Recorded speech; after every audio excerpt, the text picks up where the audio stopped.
Boa noite, meus irmãos, que a graça e a paz do Senhor Jesus esteja com todos.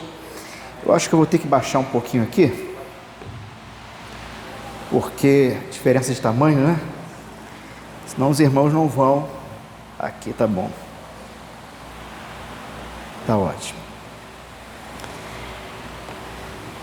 Irmãos, alegria estarmos aqui mais uma noite, convidado pelo Pedro, e numa conferência que é um tema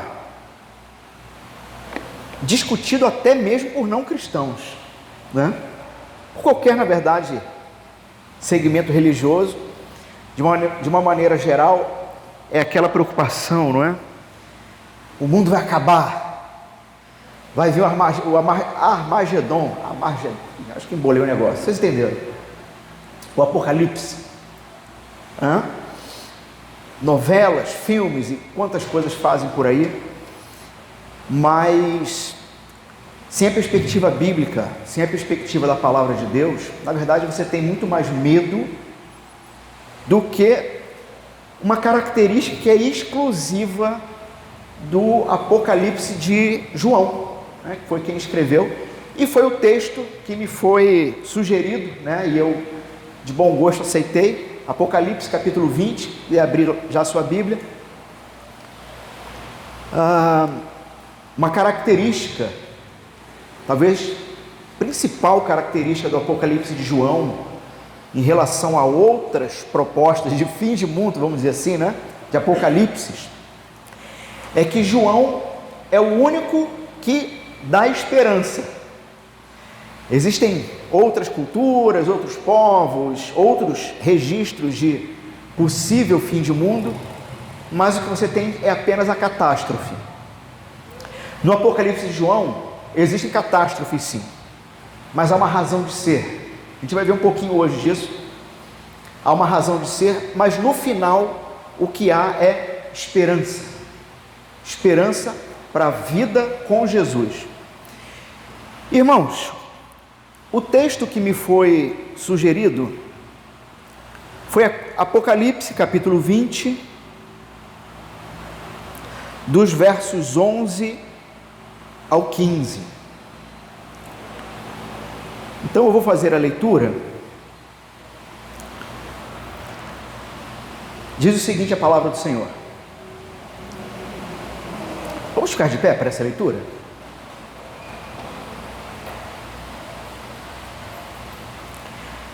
Vi um grande trono branco. Aqui é o apóstolo João dizendo, registrando sua visão. Vi um grande trono branco e aquele que nele se assenta, de cuja presença fugiram a terra e o céu, e não se achou lugar para eles. Vi também os mortos, os grandes e os pequenos, postos em pé diante do trono. Então se abriram livros. Ainda outro livro, o livro da vida, foi aberto. E os mortos foram julgados, segundo as suas obras, conforme o que se achava escrito nos livros. Deu o mar os mortos que nele estavam. A morte e o além entregaram os mortos que neles havia, e foram julgados, um por um, segundo as suas obras. Então, a morte e o inferno foram lançados para dentro do lago de fogo. Esta é a segunda morte, o lago de fogo. E se alguém não foi achado inscrito no livro da vida, esse foi lançado para dentro do lago de fogo. Palavra do Senhor, podem se assentar, fazendo coro a canção que acabamos de entoar, não é? Cristo vai voltar. Acredite ou não, Cristo vai voltar, acredite ou não. E o que nós lemos aqui em Apocalipse capítulo 20 é apenas um pequeno vislumbre do todo da cena. Irmãos, não sei quantos conhecem o livro de Apocalipse, quantos já leram. Tem gente que começou a ler de curioso, né? Bom, inclusive já ouvi falar de pessoas que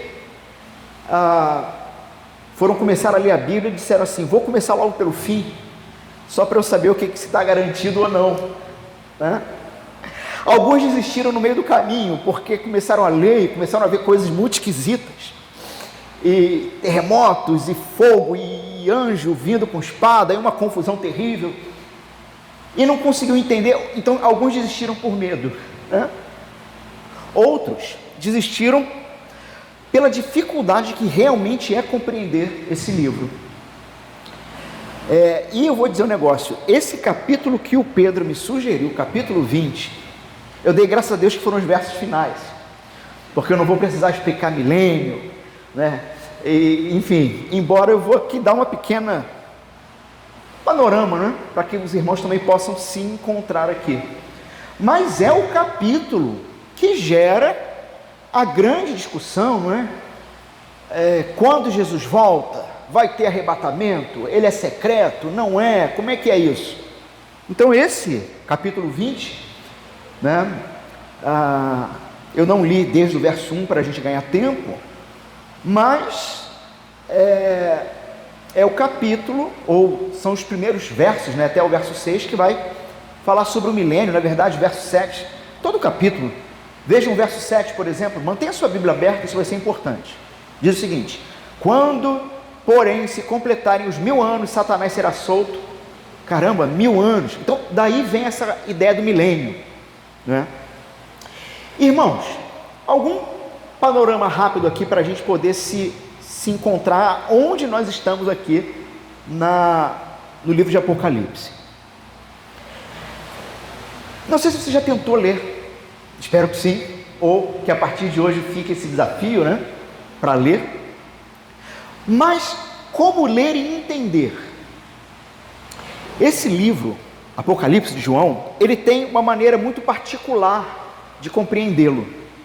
Se você lê ele de ponta a ponta, do capítulo 1 ao capítulo 22, interpretando numa ordem cronológica, está acontecendo isso, depois assim, depois assim. Se você lê da maneira que a gente lê as cartas de Paulo, né, o Evangelho, a gente lê de forma cronológica, não é isso? Se você fizer isso com o Apocalipse de João, na leitura, o mundo vai acabar pelo menos 5 vezes. Tipo assim, haja mundo, né? Da onde saiu tanto mundo que acaba 5 vezes. Por quê? Porque a maneira de compreender esse livro não é uma leitura direta e cronológica. Sabe como é que é a leitura desse livro? Bom, os irmãos sabem que na própria cultura judaica o número 7 ele é muito importante. Já ouviram isso? É o número da perfeição, é o número atribuído a Deus. Então, o número 7, em todo o Apocalipse, ele repete algumas vezes, bastante vezes na verdade, e ele vai ser muito importante para entender como que os estudiosos entendem, fazem a interpretação do Apocalipse. Divide o Apocalipse em 7 blocos. E aí, vocês já viram, por exemplo, a janela da igreja é uma espécie de vitral, não é isso? Então, vocês estão vendo ali, é um vitral de 3 cores, correto? Azul, amarelo e vermelho, não é isso? Então, o Apocalipse de João é como se fosse um vitral de 7 cores, de 7 figuras geométricas, como ali são figuras geométricas também na janela. Ou pense assim, um quebra-cabeça. Pense num quebra-cabeça, que ele está todo desmontado, e você tem 7 conjuntos de peças, que está misturado, e tu tem que começar a arrumar, mas você só tem 7 chances de arrumar isso. Todos estão entendendo aqui comigo? Um quebra-cabeça você só sabe a imagem completa quando você bota a última pecinha, não é? O Apocalipse é a mesma coisa, o livro de Apocalipse é a mesma coisa. São 7 blocos que você lê eles fazendo sobreposição, onde um trecho completa o outro. Deixa eu tentar clarear um pouco mais, dando aqui como que a gente divide o Apocalipse para a gente entender onde nós estamos, tá? Do capítulo 1 de Apocalipse ao capítulo 3, nós temos a visão de João falando sobre Cristo e os 7 candeeiros, ou as 7 igrejas. Lembra-se? As 7 igrejas do Apocalipse, elas estão nos 3 primeiros capítulos. Então você tem um completo 7, do capítulo 1 ao capítulo 3. Aí do capítulo 4 ao capítulo 7, você tem um outro conjunto de 7. Quem arrisca o que é? Os 7 selos. Opa, se repetiu o 7. Fechou um grupo de 7, do 1 ao 3. Depois do 4 ao 7, fecha um outro grupo de 7, agora de selos. Aí do 8 ao 11, tem mais 7 coisas. Quem arrisca? 7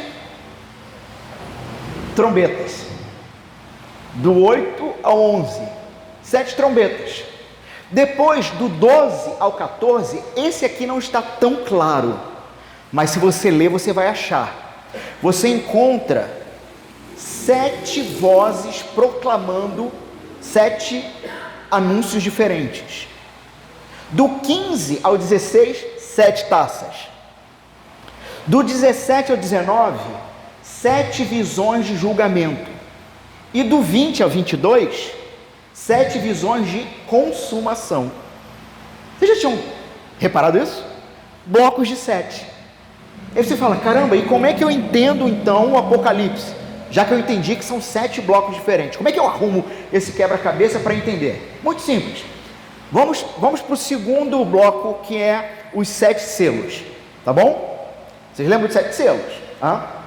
Então, o 7º selo, diz lá, no capítulo 7, o 7º selo é silêncio, não fala nada, só fala que houve um silêncio. No 6º selo, quando abre ele, caramba, destruição, confusão, terremoto, no 6º selo. No 5º selo, fala sobre os mártires, os que já morreram e estão diante do trono, louvando a Deus, mas pedindo por justiça. E os selos anteriores você tem os cavaleiros do Apocalipse. Não é o tema de hoje, imagino que um monte aí deve estar curioso, né? Eu acho que o Pedro vai ter que fazer uma outra conferência só sobre Apocalipse, para a gente, né? E assim, um dia não dá não, um dia só não dá não. Mas, então vamos lá, os primeiros selos, cavaleiros do Apocalipse, os 4 primeiros selos.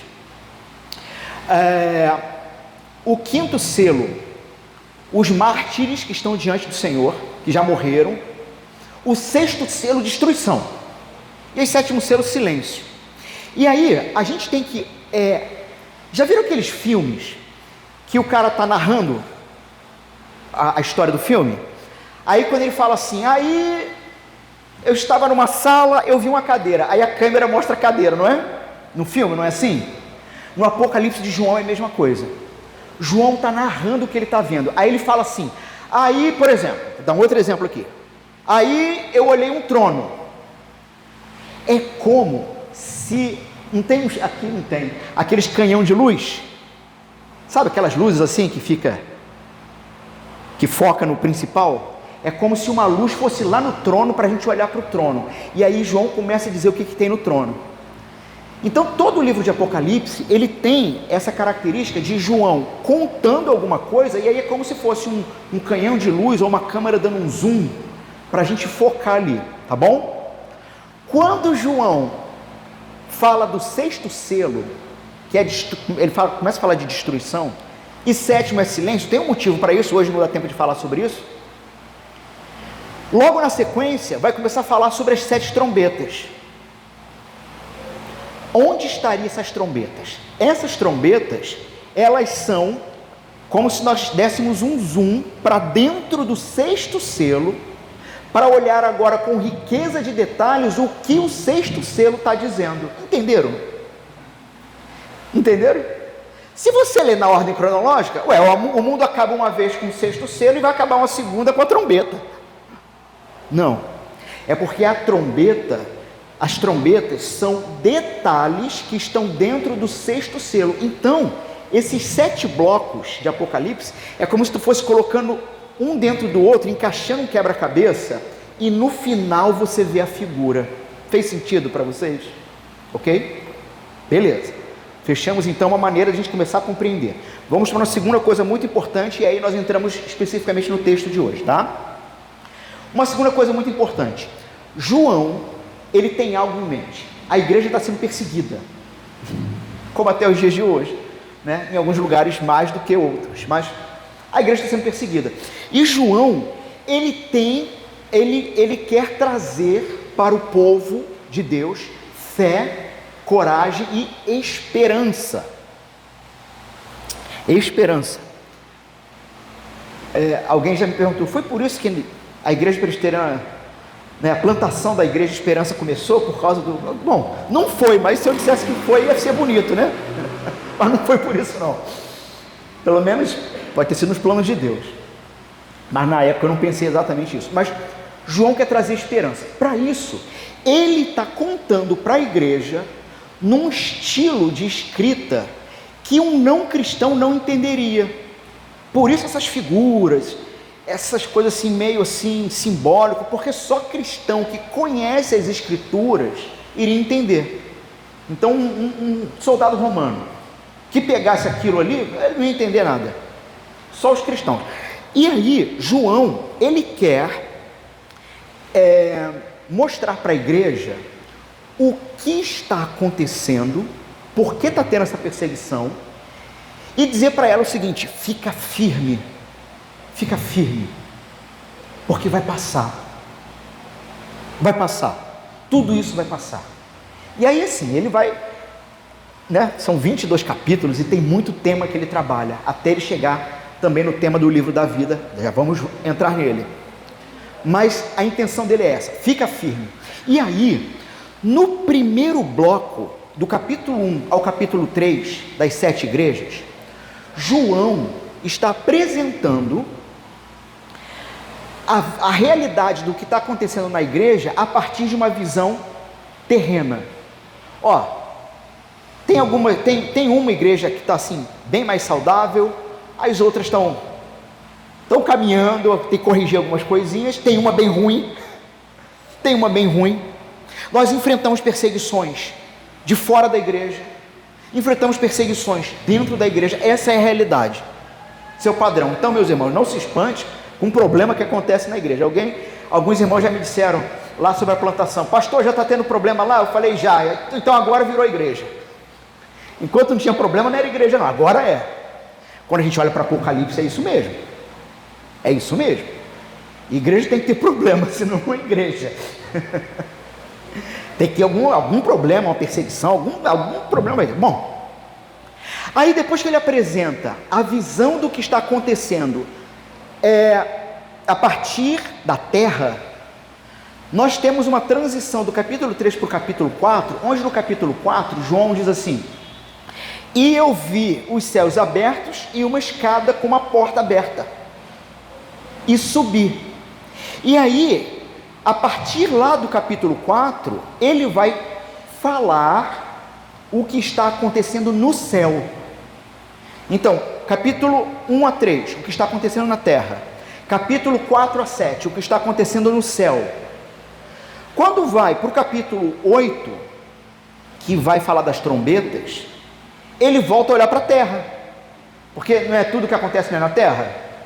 Só que agora ele fala de uma perspectiva do céu, e dizendo: está acontecendo isso, porque por causa disso, tá? E aí, quando nós vamos para o quarto bloco, que é do capítulo 12 ao 14, esse é o bloco central de Apocalipse, que fala sobre o dragão e a criança que vai nascer. Esse é o bloco central. Vocês concordam comigo que A gente viu então a importância do número 7, não foi? Sim? Nós temos 3 blocos contando as visões da terra, do céu e a partir do céu. Depois mais 3 blocos finais, fica um no meio e aí dá 7. O do meio é o que explica tudo, que é o capítulo 12 ao 14. Particularmente é o bloco que eu mais gosto, porque ali você tem o evangelho explícito do dragão, a antiga serpente, Satanás, e de uma briga. E João, ele está fazendo questão de dizer o seguinte: todos os problemas que está tendo na igreja, vocês fiquem firmes. Por quê? Porque já houve uma batalha no céu e Satanás já perdeu. Por quê? Porque o Cordeiro de Deus já está governando tudo. Bom, todos comigo até aqui? Ok. E aí a gente vai caminhando as visões, os julgamentos, e entramos no capítulo 20, caminhando para o final agora, né, de todo esse bloco. No capítulo 20, de forma bem simples para vocês, tá?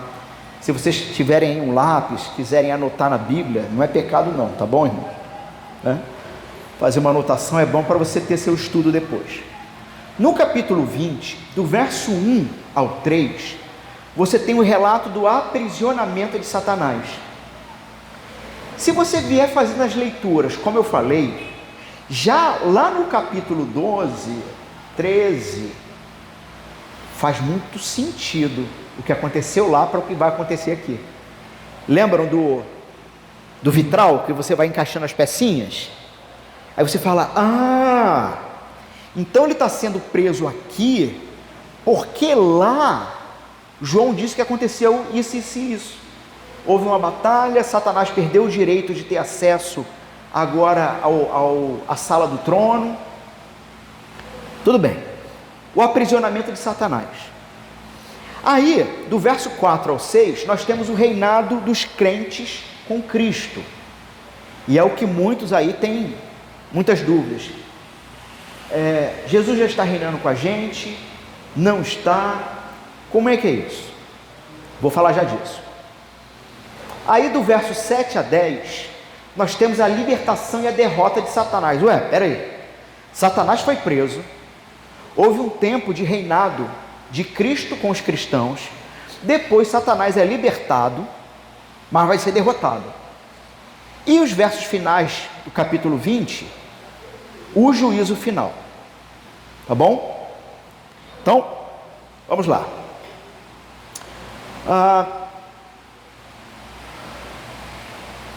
Eu não vou gastar tempo falando das correntes de interpretação, não dá tempo, e também não é um estudo a proposta hoje aqui, né? Mas para que fique claro para os irmãos, nós, presbiterianos, reformados, em sua maioria, nos enquadramos no que é chamado de amilenismo. Existem alguns pós-milenistas, mas são muito pouquinhos. A maioria é amilenismo. O que significa isso? Significa que nós cremos que o Senhor Jesus, quando morreu e ressuscitou, por causa do seu sacrifício e tudo que ele cumpriu, ele adquiriu o direito de governar todas as coisas.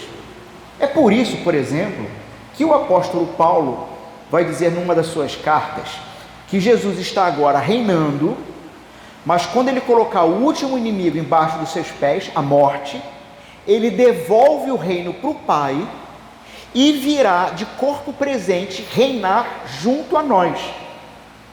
Todos comigo?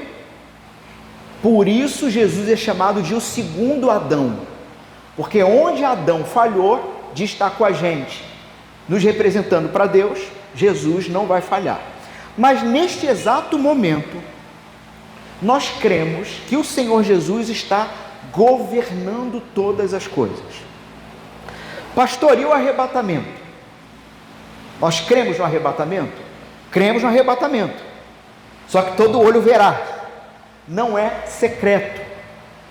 O que é esse arrebatamento? É Cristo voltando, os mortos primeiro ressuscitando, e depois os que estiverem vivos sendo transformados, todos encontrando com Cristo nos ares, e Cristo vindo para esse juízo final. Ok? Sim? Então. E aí, então, Satanás é solto por um período de tempo, os teólogos vão chamar de uma grande tribulação, mas ele é derrotado pelo próprio Cristo, e nós chegamos nos versos 11 a 15, onde, depois de Satanás ser derrotado, agora vem a consumação de tudo. Aí você fala, pastor, mas ainda tem mais 2 capítulos, ainda tem o capítulo 21 e 22, como que aqui é a consumação de tudo? Então, você teria que pegar o capítulo 21, 22, separar os temas dos capítulos e encaixar na história, dentro de uma ordem aqui, porque os versos finais é apenas deslumbrando, João nos dizendo, olha, eu vi isso e vai ser assim, assim, assim, assim. Mas vamos então aqui, verso 11 a 15. Esse trecho aqui, meus irmãos, é o ponto alto do julgamento de Jesus, marcando um fim definitivo do mal. Assim, agora é para acabar mesmo, agora, né, as cortinas vão se fechar. Jesus, ele era, vamos usar aqui uma metáfora, Jesus, ele era o diretor da peça, ele estava conduzindo, nada fugiu do seu controle, né? E em qualquer peça que você vai por aí, quando o diretor entra no palco, é porque acabou, né? O pessoal agradece, fecha a cortina. É isso que nós estamos vendo aqui, esse retorno de Jesus para aniquilar agora completamente o mal. Então, no verso 11, vi um grande trono branco e aquele que nele se assenta, de cuja presença fugiram a terra e o céu, e não se achou lugar para eles. Nós temos aqui o Salvador, assentado em seu trono, entendendo que tem muita história aqui para trás, para chegarmos até aqui, mas vamos partir deste ponto. João está vendo um grande trono branco, e aquele que nele se assenta, e aí, do trono, ele muda o foco agora para os que estão mortos. Vocês entenderam que João está narrando uma cena para a gente? Estão comigo? É assim, fecha os olhos, fechamos, agora abriu. Então, eu vou dizer para vocês o que é para a gente ver junto. É isso que João está fazendo. Eu estou vendo porque eu quero que vocês vejam. O Senhor está lá, governando. Satanás já foi derrotado definitivamente.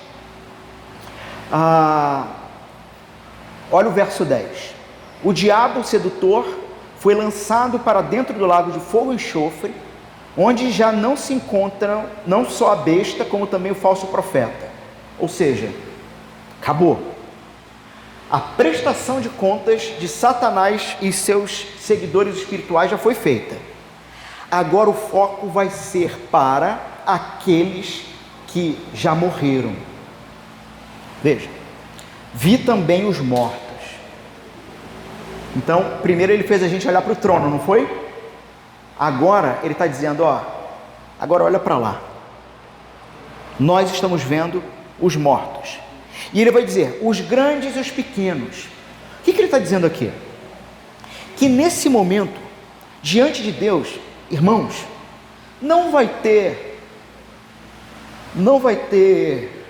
STF, juiz federal, presidente, rei, ou a pessoa mais simples. Todos serão julgados iguais. Por quê?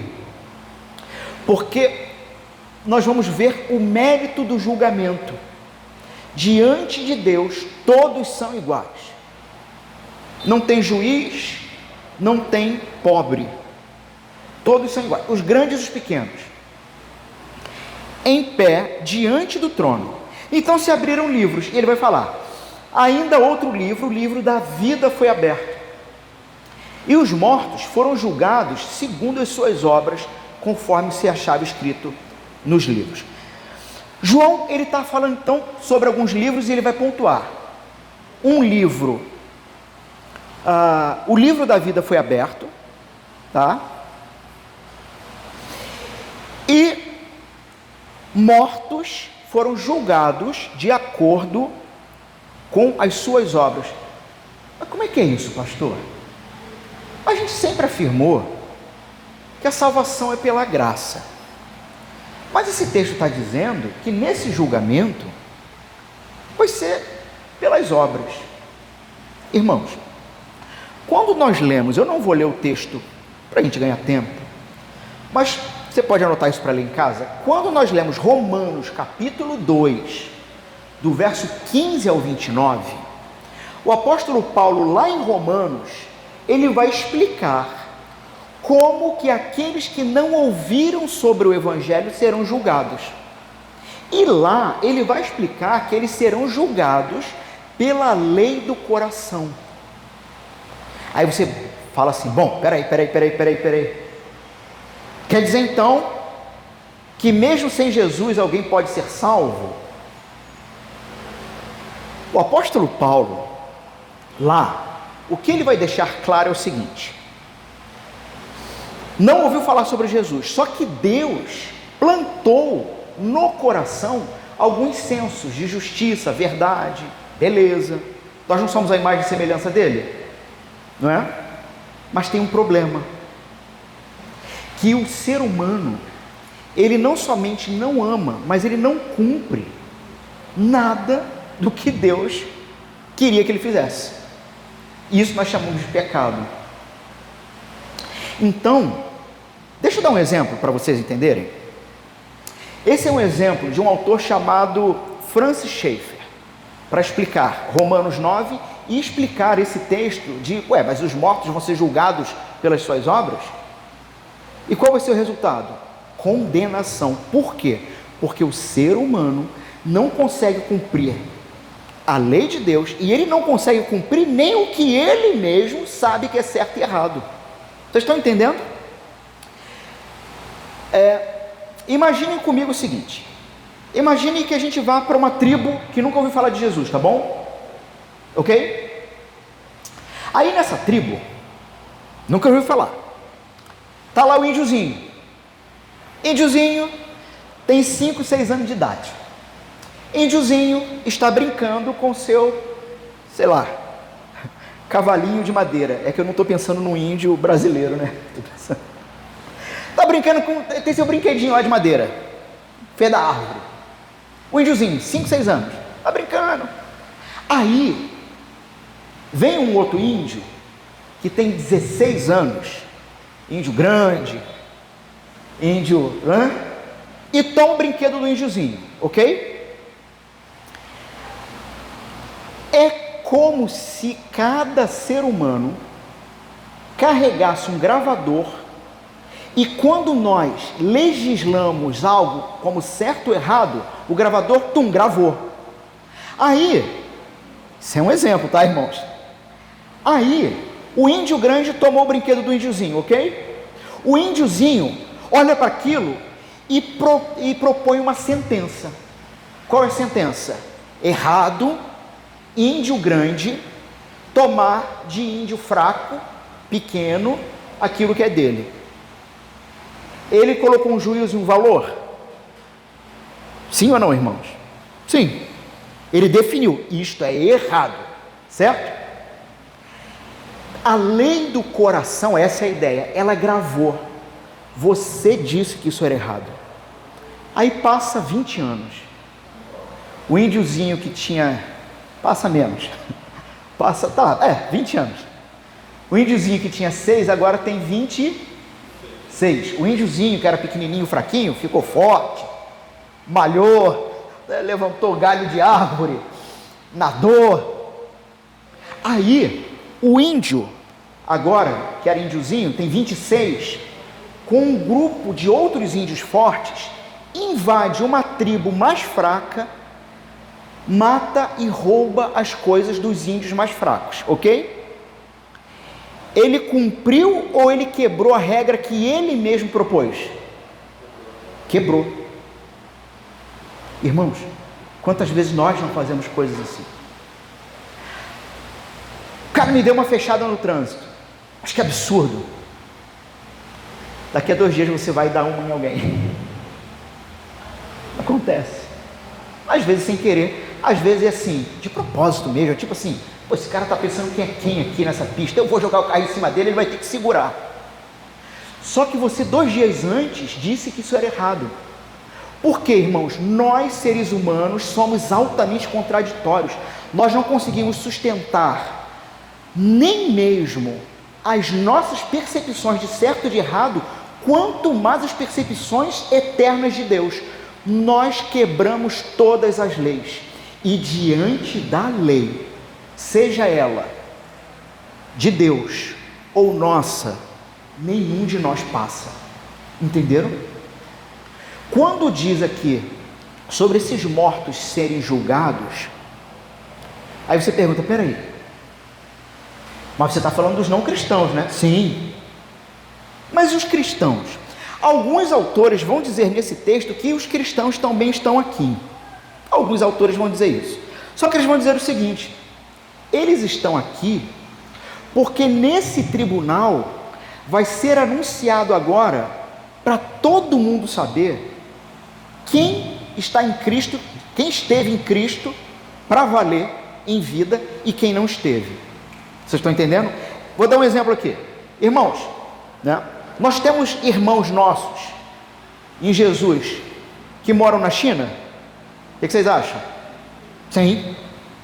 Mas você sabe quem é? Não. Nesse dia a gente vai saber. Nós vamos ser apresentados. Nós temos irmãos nossos que estão num bairro vizinho aqui. A gente não sabe quem é. Nesse dia aqui vai ser declarado. Vão ser julgados de acordo com suas obras.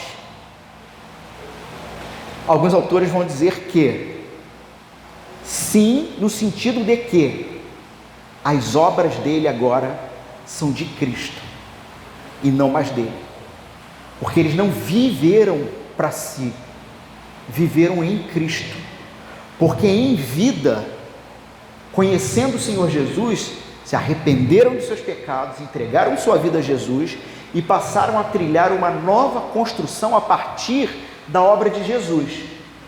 Então, quando Deus olhar para cada um, aqueles que estiverem em Cristo, Ele não vê as obras. Sabe os nossos pecados? Que, irmãos, nós tivemos um momento de confissão de pecado, não tivemos? Por quê? Porque a gente ainda peca. Mas diante do Senhor, esses pecados estarão perdoados para sempre. E nós então seremos julgados pelo mérito de Cristo. Aí você fala, pastor, então ainda vai haver um julgamento? Bom, quando eu olho para o apóstolo João, lá no seu evangelho agora, ele vai dizer, os que crerem estão salvos, os que não crerem já estão condenados, e este é o julgamento. Então, nesse sentido, é por isso que nós afirmamos que só existe uma chance, que é em vida, que é em vida crer no Senhor Jesus para ter perdão de pecados e salvação eterna. É nesse sentido, porque quem não crer já está condenado. Lá no juízo final vai ser julgado pelas suas obras, e as suas obras vão se revelar mais, continuamente mais. Bom, e aí ele vai dizer, então os mortos foram julgados segundo as suas obras, conforme o que se achava escrito nos livros. Irmãos, eu imagino talvez a vergonha que vai ser para muitos, né? Porque vai ser exposto algo que, veja, tudo que é feito o Senhor tem registrado todas as maldades, todas as injustiças, tudo que é feito contra os seus santos, seus servos, seus filhos. O Senhor julgará e punirá. E aí, verso 13: deu o mar os mortos que nele estavam, a morte e o além entregaram os mortos que neles havia, e foram julgados um por um segundo as suas obras. Ele só está dizendo, usando uma linguagem, uma figura, para dizer: olha, seja onde for, onde os mortos estiverem, todos virão. Todos virão. Então, verso 14: a morte e o inferno foram lançados para dentro do lago de fogo. Ou seja, houve o julgamento final e definitivo. Quem estava em Cristo foi revelado. Detalhe: os que estão em Cristo estão com o seu nome no livro da vida. Esse nome, nós vamos ser chamados, irmãos, um por um, publicamente, com o nome registrado no livro da vida. E depois que terminarem as revelações, os julgamentos de todos, o cristão vai ser julgado? O que vocês acham? Não. Sabe por quê? Porque Jesus já pagou na cruz tudo de ruim que a gente fez. Então, todo julgamento que nós receberíamos e seríamos punidos, Jesus na cruz foi punido no nosso lugar. É isso que nós chamamos salvação pela graça. Nós não fazemos nada para isso. Então, aqui é apenas uma revelação pública de quem é quem. Aí, bom, muitas surpresas, imagino que a gente vai ter naquele dia, muita surpresa. Mas, verso 14: a morte e o inferno foram lançados para dentro do lago de fogo. Esta é a segunda morte, o lago de fogo. Peraí. A segunda morte é o lago de fogo. Qual é a primeira morte? Irmãos, a primeira morte, ela não é, a gente pensa assim, bom, a primeira morte é quando eu empacotar, juntar os pés e voltar para a terra. Mas não. Juntar os pés sem vida e voltar para a terra é a consequência da primeira morte. Aonde está a primeira morte? A primeira morte humana está em Gênesis capítulo 3, quando toda a humanidade, representada pelos nossos primeiros pais, Adão e Eva, toda a humanidade, neles, pecaram. Foram destituídos da glória de Deus, separados, afastados, caminhando agora para a morte física. Aquela foi a primeira morte. Mas como se vence a primeira morte? A primeira morte, ela, então, diante do que eu falei, ela é espiritual ou física? A primeira é espiritual. Primeira morte espiritual. A física é consequência. É por isso que a salvação, primeiro, é espiritual. O Senhor Jesus não nos salvou, não morreu e ressuscitou, para primeiramente nos dar tudo que a gente quer nessa terra. Aliás, eu falei isso uma vez numa pregação na igreja, alguns irmãos ficaram chocados, quando eu falei assim: irmão, já parou para pensar que Jesus não te prometeu nada?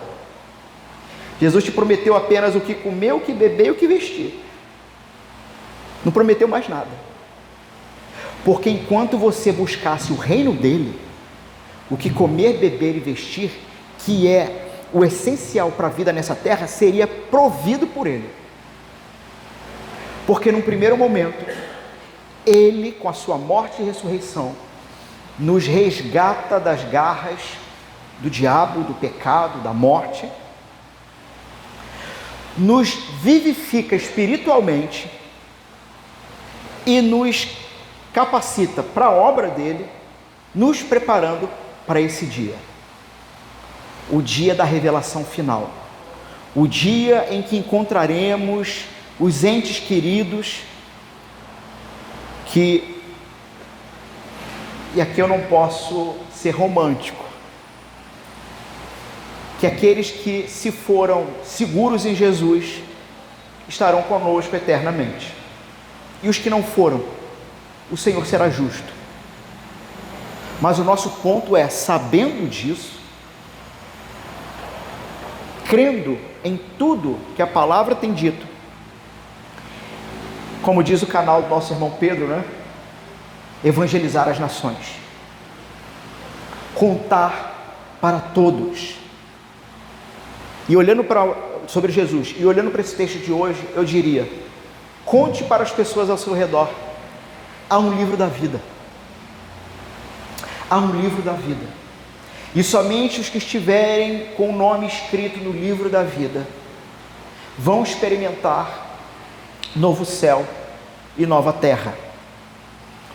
Verso 15, e se alguém não foi achado escrito no livro da vida, esse foi lançado para dentro do lago de fogo, ou seja, ele já tinha sofrido a primeira morte espiritual, e vai sofrer a segunda morte eterna, no lago de fogo. E é uma verdade que nós não podemos negligenciar. Então, quando olhamos para tantos que se encontram ainda perdidos, por amor a Deus e por compaixão a eles, o nosso papel é anunciar.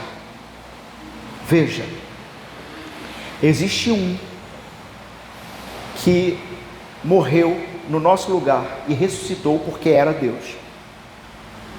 E nessa ação, aqueles que crerem, de fato, no dia do juízo final, serão chamados pelo nome, porque o nome dele estava no livro da vida. Irmãos, há muita coisa ainda para explicar dentro desse texto, desse tema. Não dá para a gente explicar tudo, não dá tempo. Mas o sumo é esse. O sumo é esse. Tenham sempre em mente o seguinte: